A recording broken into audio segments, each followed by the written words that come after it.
We have never been closer to World War III than we are today under Joe Biden.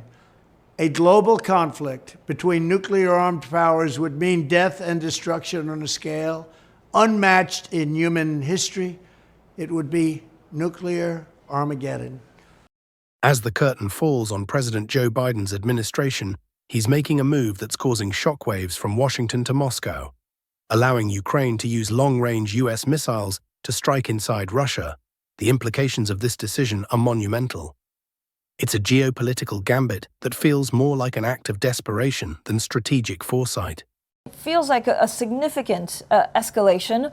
Does the U.S. and the U.S. actually, and President Biden gave the blessing to Vladimir Zelensky to use these very big missiles a couple of days ago. Does that come with the guarantee that if Russia escalates, the U.S. is there to protect them?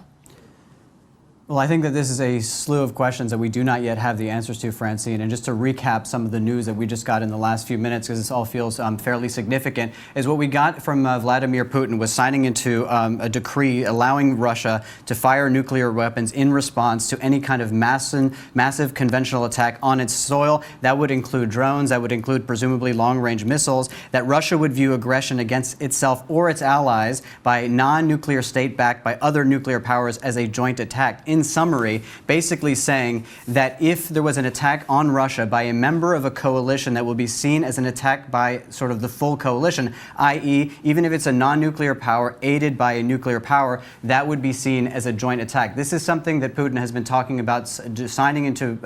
Is Biden trying to shore up Ukraine's position, or is he setting the stage for an international crisis that will explode on Donald Trump's first day back in office?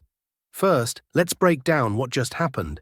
Biden gave the green light for Ukraine to use long-range American missiles to target military and strategic installations within Russia. This isn't just an incremental step, it's a shift that changes the calculus of the Ukraine-Russia war.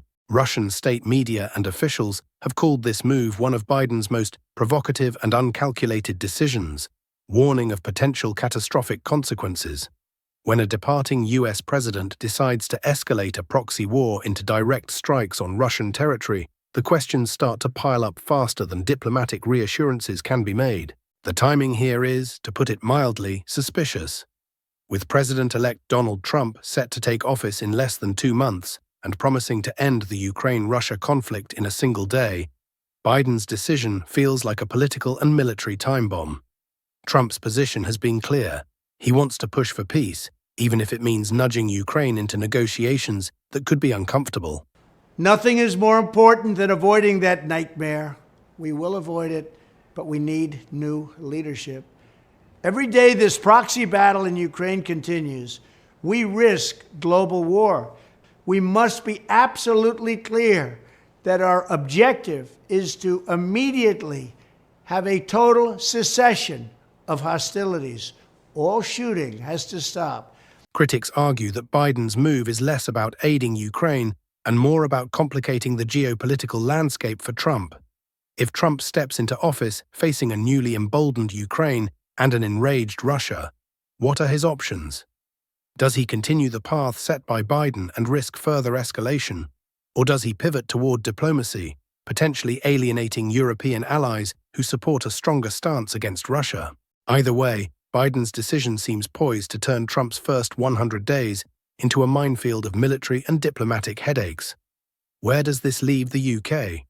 Historically, Britain has been one of Ukraine's most steadfast allies, echoing and sometimes preempting US support. While British Prime Minister Keir Starmer has yet to officially comment, it's highly likely that the UK will back Biden's decision, either by supporting the US stance or by issuing its own green light for Ukraine to use British-made long-range weapons.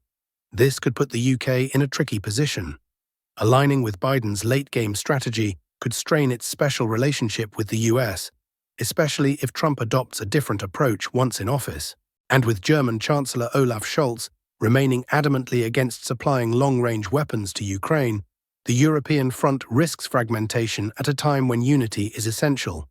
The question no one wants to answer, but everyone is asking: could this lead to World War III? The answer lies in how Russia reacts. Russian President Vladimir Putin has been clear.